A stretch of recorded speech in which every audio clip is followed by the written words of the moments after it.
मुझे ये बताइएगा कि मखसूस नशिस्तों के ऊपर जो मसला है वो भी ख़त्म होता हुआ नज़र नहीं आ रहा है। बड़ा क्लियर डिसीजन सुप्रीम कोर्ट का आ चुका है 8-5 का, और उसकी वजाहत के बाद तफसीली फैसला भी आ गया, लेकिन बज़ाहिर तो इंटेंशन नज़र नहीं आ रही है। इलेक्शन कमीशन भी चला गया इसके खिलाफ। दूसरा, इलेक्शन कमीशन में ट्रिब्यूनल्स के हवाले से भी आज दरख्वास्त की जब समाअत हुई है, आपको बज़ाहिर क्या लग रहा है कि इलेक्शन कमीशन की मतलब एक अंदाज़ा तो है, लेकिन क्या वाकई इलेक्शन कमीशन को कन्विंस कर सकेगी PTI ट्रिब्यूनल्स के हवाले से भी?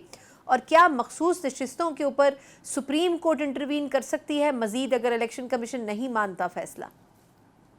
देखिए, इलेक्शन कमीशन को हम क्या कन्विंस करें। इलेक्शन कमीशन तो एक कन्विंस्ड माइंड के साथ बैठा हुआ है। वो तो फैसला करके घर से आते हैं, सुबह नाश्ता करते हुए सिकंदर सुल्तान राजा साहब के आज PTI के खिलाफ हमने ये वाला फैसला देना है, तो उनको तो क्या कन्विंस करें, ये सुप्रीम कोर्ट ही करेगी। और ये मेरे ख्याल से जब तक सिकंदर सुल्तान राजा पे कंटेम्प्ट प्रोसीडिंग्स नहीं लगेंगी और इनको या घर या जेल नहीं भेजा जाएगा, तो ये ऑर्डर इम्प्लीमेंट नहीं करेंगे, क्योंकि इनको लगता है रियासत के इदारे इनके साथ हैं।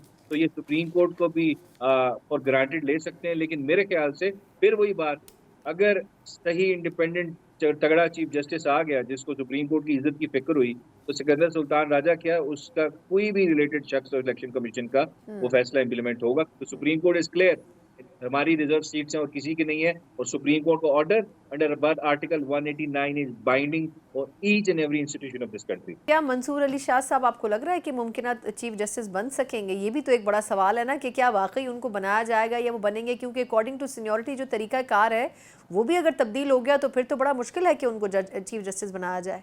देखिए, मैंने तो वो बात कर दी है जो आइन और कानून हाँ। कहता है, ठीक है। आइन तो यही कहता है मंसूर अली शाह साहब को चीफ जस्टिस होना चाहिए, लेकिन इनके जो डिजाइन है, क्यों, वही तो बात हो गई ना।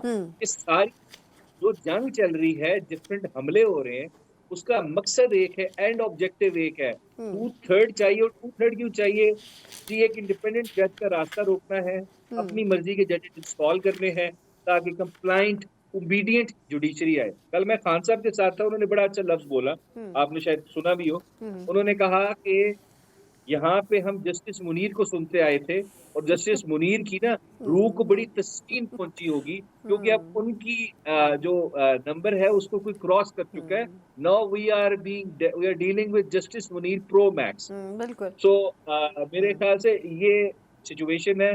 आई होप कि लोगों को अक्ल आए कि जो जुडिशरी के साथ तमाशा हो रहा है ये ना हो। ये एज मैं सिर्फ PTI का रह के ये बात नहीं कर रहा, as a student of law, bar का मैं हिस्सा हूँ, मैं लॉयर हूँ, मुझे फिक्र हो रही है इस मुल्क की जुडिशरी का क्या हाल ये लोग करने लगे हैं। अगर जुडिशरी के साथ ये सलूक इन्होंने किया, हमें कोई लोग सीरियस नहीं लेंगे। बाहर के मुल्क जिन्होंने आर्बिट्रेशन होती है बाहर, आपको पता है इंटरनेशनल, उन्होंने जजमेंट्स इन्फोर्स करानी होती अच्छा, हैं।